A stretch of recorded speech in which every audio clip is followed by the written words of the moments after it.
Testing natin kung halimbawa kung siya gagana. Short circuit protection using relay. I-power ang power supply.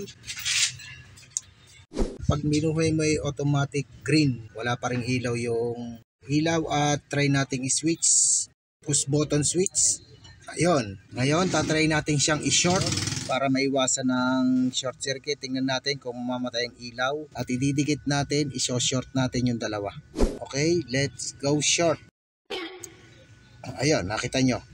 At yung ating power supply ay hindi nag-uusok. Kaya naka-short, magkadikit pa rin. Pero walang shorted na nangyari. Para siyang naging switch na automatic niyang isa-shutdown ang kuryente. Puputuloy niya ang linya kung saan may nag-short. Ayan, bibitawan na natin.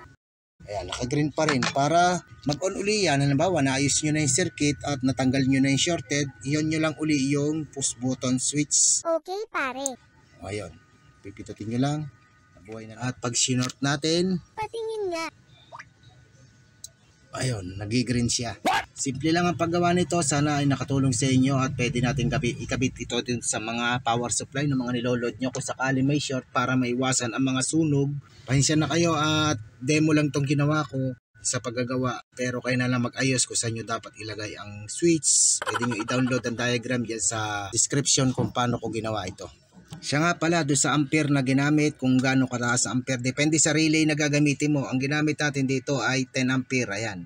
Kaya kung gusto nyo mas mataas ang ampere, halimbawa, luludan nyo isang motor. Ganun din ang circuit pero yung relay tataasan nyo ang amperahe. Kaya hindi kayo gagastos sa malaki. Yung switch ay 5 piso, yung mga resistor ay piso, 25 pesos yung relay, yung switch ay 5 pesos. Resistor ay piso ang isa, bali 2. Kumastos lang kayo ng 32 pesos, meron ka na nito. Now, inside gadget. Ito mga kailangan, isang relay. Mag-subscribe kung hindi pa. 1K na resistor at 2 LED na magkaibang kulay, isang green at isang white at isang switch. Papakita ko sa inyo ang aktual na paggawa ng circuit. Ito ang positive supply at ang negative supply. Ito yung common.